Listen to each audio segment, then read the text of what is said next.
Dr. Molly, and I am the founder and chiropractor at Living Adjusted Family Wellness Center. Today I'm here with Natalie with Maui Breastfeeding Support, and we're just going to talk a little bit about how she's making a difference in the community and what she's doing for women here on Maui, especially in the motherhood transition. So if you want to tell us a little bit about yourself and your company, we'd love to hear. Thank you so much for having me. My name is Natalie. I am an RN in IBCLC, and I got into breastfeeding actually when I was working in labor and delivery. I always knew it was really something cool, but then when I saw like a baby first latch, I was captivated. And I actually, it's a hospital in California, and they were a baby-friendly certified hospital, so they required all of us to do a 20-hour education. And most L&D nurses are just kind of like, okay, get it done with, and then let's get back to delivering babies. But I was really captivated when I heard about all the protective factors of breast milk. So I always knew, you know, breast milk is complete nutrition, it's really good for babies, it's really good for moms, but I never knew how protective it was for both moms and babies. So that's the part that actually got my eye. And through my labor and delivery experience, I felt really good delivering babies, but I had never had a baby at that point. And so by the end of my preceptorship, I told my preceptor, you know, whenever people ask me for help, I try to help, but I'm nervous because I don't know what to do for them. Totally. So she threw me in the water and she said, okay. And we had like 5,000 deliveries per year at this hospital. And she was like, any mom that needs help, I'm gonna grab you. And then the first time I helped a mom get a good latch with her baby, I think I was almost crying more than she was. But so it just moved you. Definitely. Yeah. Okay. Definitely. So you finished at the hospital, your preceptor, and then you went on to get certified. Right away, actually. After that, I realized that I was really into breastfeeding. So I took a course to become a lactation consultant. It took about a year, and I did it while working full-time, which was difficult because I had to do like 300 hours of shadowing, but was really amazing. And then from there, I actually moved to a really small town called Bishop, California. It's a little mountain town. Okay. And it was a rural hospital, 25 beds, real small perinatal unit. And they had no formal breastfeeding support or system or anything like that. So my friend and I actually started a program. Cool. We called it The Nest, which was that's amazing. Yeah, super cute. It stood for Newborn Evaluation, Support, and Teaching. Okay. Yeah, and it basically included, because we were such a small community, there was like 250 deliveries a year. So it included every single mom that delivered at our hospital would come back for a 2 to 3 day appointment, and it would include a lactation consultation. Sweet. And then she would get lactation consults in the hospital as well. And then outpatient, we would help her as long as she needed. So that was a huge really offering. Cool. Yeah. And is latch education or information available to just anybody here, even on Maui? Like, if they're in the hospital, is that available? For like getting a deep latch?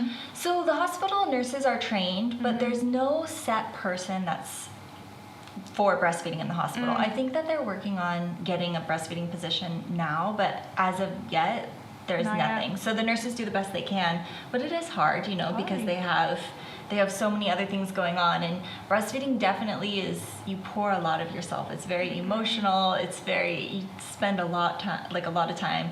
I saw a mom today, one full feeding session took an hour, which is a long time. That's a lot of your time. Yeah. And your like body capacity, right? Like the physical capacity. Oh yeah. I call it breastfeeding back. There you go. For the mom and the assistant. Totally. Because I'm sure, I'm sure you see those moms that are super tight up here because they're breastfeeding like this, and then if their nipples hurt, their shoulders are up to here, you know, so they get really tight. But then as the lactation consultant helping them, you're not always, you're kind of bending over and your inflection too. Yeah, totally. Yeah. So Absolutely. breastfeeding back is my new coin term. That's the thing. That's the thing right now. Thing. That is making it a thing if it's not. Yep. That's amazing. And Molly can help you with it. Perfect team. Yeah. Okay, so talk to me a little bit about breastfeeding and the power of breast milk and what captivated you that way. Okay, so my favorite part of breast milk. Of course, I'm sure by this point everybody knows breast milk is complete nutrition for babies, right? It's all the baby needs for the first 6 months of life. But on top of that, the reason that breast milk is so amazing is there's this thing called the Entero mammary pathway. And the Entero mammary pathway is my absolute favorite thing about breast milk, because what it does is the baby's mouth will latch on to the mom's breast, and the saliva will actually go in. As the milk is coming out, the saliva goes in and goes into the mom's body and says, hey mom, this is what I've been exposed to. And so that mom, within 2 hours of being exposed to this baby's saliva, which is babies eat about every 2 to 3 hours. Totally. So almost every feed, this mom is making specific milk for her environment that her baby is in. And that's the thing that's amazing to me. It's so intelligent. It's a living substance. It changes day to day. It's different across geographical regions. Right? And there's even studies that boys' milk and girls' milk is different, because boys need different things to grow than girls need different things to grow. That makes sense, but that's incredible. Yeah, so it's really, really amazing. And I think in the times we're living in, the protective power of breast milk is so important. It's important any day, but right now with, concerns about viruses and everything, breast milk it's medicine. Absolutely. It's not just food for the baby. And it's also super, super beneficial for mom. So it helps prevent mom from getting heart disease, which is the #1 killer of women. And it also protects mom from breast cancer, which a lot of women are really high risk for breast cancer. Yeah. Totally. Yeah. Cool. Well, how is the Maui Breastfeeding Support serving the Maui community? Like, what are you doing for the women here? So this year I actually started doing prenatal breastfeeding classes, which has been really fun. I know, so it was amazing. super fun. I get a little bit nerdy about it. I think sometimes people are like, who is this girl? No. But I've done that.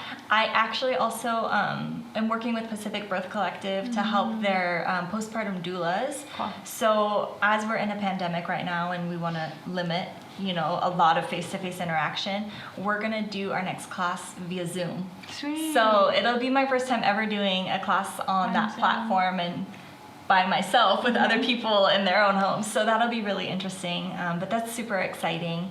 And then I offer lactation phone calls. So right now we're focusing on phone calls and virtual visits just to keep people at home and safe as much as possible. But once everything's all passed over with the coronavirus concerns, I do home visits as well. And home visits are really where my heart's at. Because there's a lot of things, like even virtually you can see something, but a few of my visits, I've been like poking on the screen, oh, just do it. And it's virtual. Yeah, I'm very hands-on. Yeah, totally. And so I'm actually missing really a lot of that time with my moms and babies. And my other job outside of my breastfeeding support, we've actually decreased the amount of patients we're seeing for breastfeeding unless it's absolutely urgent. And I saw one today and I was just like, what does that mean? What is absolutely urgent for the clinic? If a baby, and yeah, that's why. So you can have weight loss, you can have, not latching and all these, like, to me, I consider any breastfeeding problem urgent. So I've a lot of what I've been doing lately is I've been working through things on the phone, which has been actually really interesting. I feel like before I would always just be like, okay, let's go see you. But there's actually a lot of power that you can do by talking over the phone or just seeing virtually, seeing each other, because you can say, okay, tweak your hand a little bit here, or a lot of times if it's just questions, you can help that way. Yeah. So, but I consider all breastfeeding issues urgent. The baby's not getting the sustenance, If the baby's not able to eat, that's an issue. Absolutely, So, absolutely. Yeah. What's been one of the most rewarding things for you, since you've been here and been doing this? So I started Maui Breastfeeding Support early 2016, and I am friends on social media with a few of my patients that I've seen. And it's been really, really awesome to watch them as their babies grow. And I had one mom come up to me. I was at the Maui Baby Expo this year at Kuikahumanu. And I had one mom come up to me and she goes, is your name Natalie? Oh my gosh. I was like, yeah. And she had this kid that was this tall with her. And she goes, this is my son, you helped him breastfeed. And I was like, oh my How long have I been doing this? Yes, it's like, it's so amazing to see that, like, these moms put in so much effort, and it's a very emotional time for them. So they have a lot of hormone shifts, and then there's a lot of pressure, and then they also feel very isolated. So I feel like when I'm helping a mom, it's in a moment of crisis, and being able to tell her, you know, you can do this. Like, you're doing the best you can. And sometimes just telling her you're doing the best you can. It might not be, you know, exactly what she wants her plan to be at that time, but she's doing the best she can to get to where she wants to be. Totally. And being able to be with that mom and support her, encourage her along her journey is so rewarding. Totally. Yeah. To be the link, the missing link that way. Yeah, It's incredible. I've formed a lot of really close relationships, especially a lot of my babies that have been kind of long term, where I follow them for weeks. A couple times I've followed them for months, you know, depending on what's going on.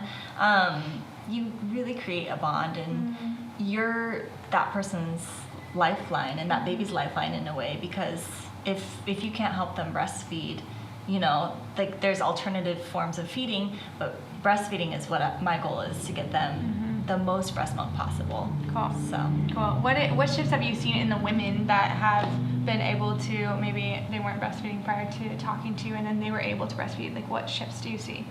I feel like they feel very proud. Like, they're very, very proud of themselves, and they're just like, okay, I've got this. I'm a rock star. And that's like one of the big things, is I always want to empower my women, because it is very isolating, and there is a lot of guilt and a lot of fear, and, you know, every new mom is like, am I doing this right? I don't know. My baby does this. Does your baby do that? You know, it's just add that to the list of things. Absolutely. So I think, like, being able to empower her to feel like she's got this, and learning to trust the process and trust herself. Yeah, trust your body. Yeah, for sure. Because I see a lot of times, you know, women are like, I can't tell how much they're taking. And it's true, breasts are not see-through. And sometimes we wish they were, because they could have, like, a line on them, and you could be like, okay, we're 2 ounces down. Yeah. But it's not like that. So we have to go by the subtle signs, you know, and it's really cool to teach moms the subtle signs. And when they call me back and they're like, oh yeah, I'm definitely hearing them swallow, or things like that, I'm like, you know, helping them identify how to know their baby's getting enough. Because that's most women's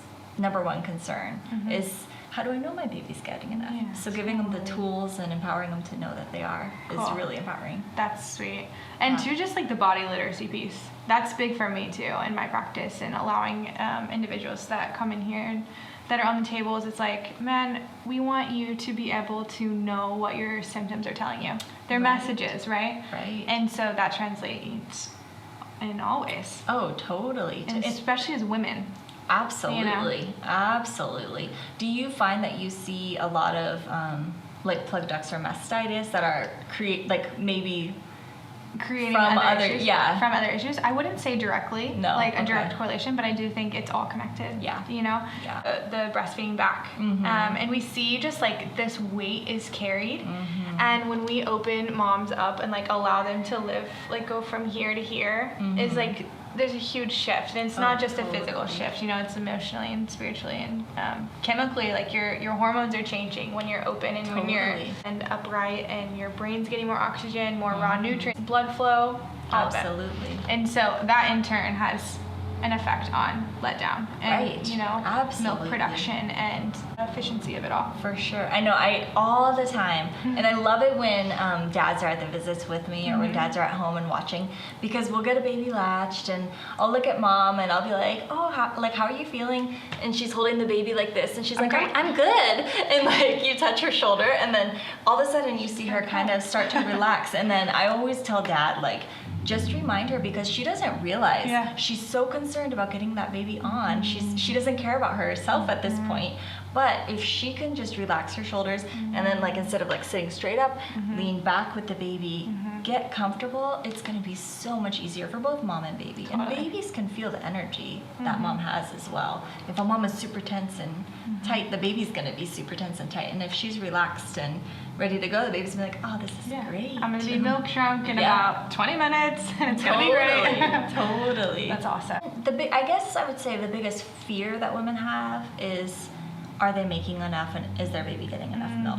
But another really big thing that I see that I really want women to know, please reach out because it's fixable, is sore nipples.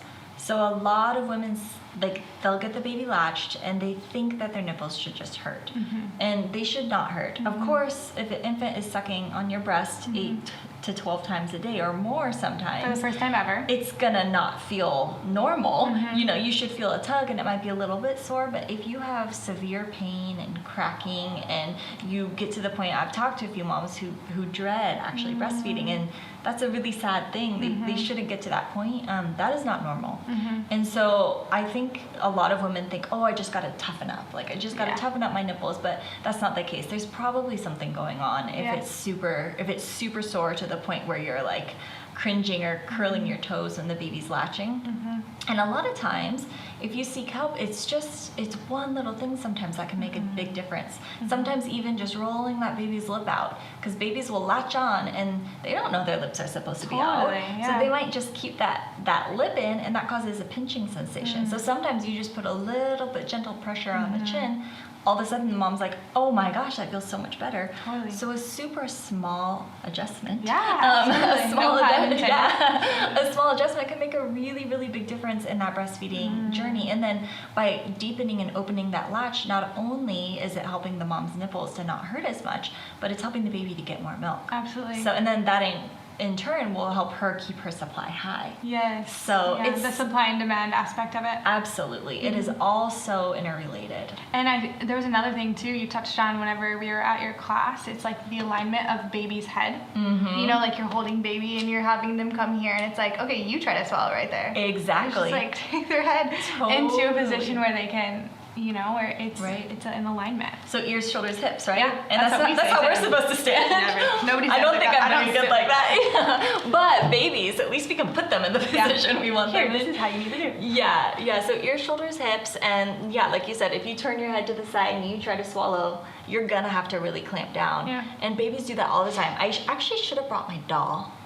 We'll do another interview. We can go through more specific things maybe and talk about. But a lot of times, like, babies will try to lay on their back and just kind of turn their head. So just rotating that baby tummy to tummy, no matter what position you're in, will help get that baby in proper alignment, help decrease pain, and get more milk. And even like a long-term neurologic effect, you know? You're changing the pattern. You're changing the way that the spinal cord's laying. For sure. And if you're doing that 8 to 12 times a day, it's a big deal. You can create habits from a newborn. Totally. No pressure, moms. But, you know. So you are serving moms all day, and you're giving to the community. What do you do for your own self-care, you know? Your own wellness. My favorite thing is getting in the water. And unfortunately, I haven't done that much lately. But whenever I'm feeling, you know, like I just need to step aside or anything, just putting my head underwater in the ocean. I don't care if I'm on the water, in the water, under the water. It's so healing. If I'm in the ocean, I'm happy. Absolutely. And I love to just walk the beach. I can do that for hours. It's like a meditation. It totally is. It really is. Yeah, absolutely. That's cool. I think that it's really important for anybody that's having any struggles with breastfeeding not to hesitate to reach out. There is help, and our island has a good amount of help. And so I don't want people to ever feel alone and isolated.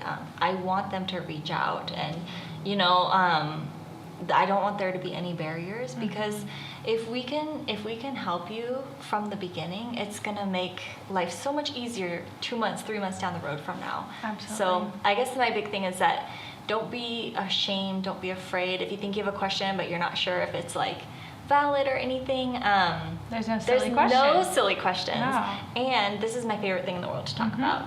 You can tell, like, the way that you light up with it, right? Well, my husband's always like, man, whenever we go out with anybody, you're only talking about breastfeeding. Somehow it comes back to either babies or breastfeeding, and that's I'm like, amazing. That's what I love. That's amazing. What is the vision moving forward for Maui Breastfeeding Support? I have a big vision. It's a long-term goal. Because it's scary, as you know, starting your own business. Absolutely. And like jumping in 100%. So right now I'm about like 1 foot in. Yeah, like maybe a toe. Actually, no, I was a toe last year, 2 years ago. Moms I'm at least a foot right now. But my overall vision is that I want to create almost like a platform of all the lactation consultants on island, to where everybody's profile, because moms and babies, they connect with different people differently. A certain mom might need a certain personality, and a certain baby might need a different personality or a different approach. Just like with anything in healthcare, it's always important to get a second opinion or see somebody else. You don't want to always just stay with the one person, unless they work for you. But like, I want to create a space where we can have all the lactation consultants in one place, and have a mom be able to look on the website and say, okay, I like the profile of this person, and then have everybody's availability all interconnected, and then have one lactation consultant on call. So if someone has an emergency, like I need help today, they can get the on-call person. Otherwise, they can look through the profiles and say, I think I'd really click with this person, or this person really resonates with how I feel about things. So that's my overall goal, and I definitely want to do more classes, more community outreach. It's been great being in Pacific Birth Collective and being able to help their postpartum doulas, and I've formed a lot of really good connections. That's amazing. And yeah, like you really bond with people, and we're all here to help moms and babies. And so knowing who you can reach out to, is really, really awesome. And it's empowering, For sure. when you just have the knowledge and maybe just the resource in one place. Yeah. It just feels like, okay. Totally. Fresh air. Yeah. Like I can just choose from here. Yeah. This is all I have to look at.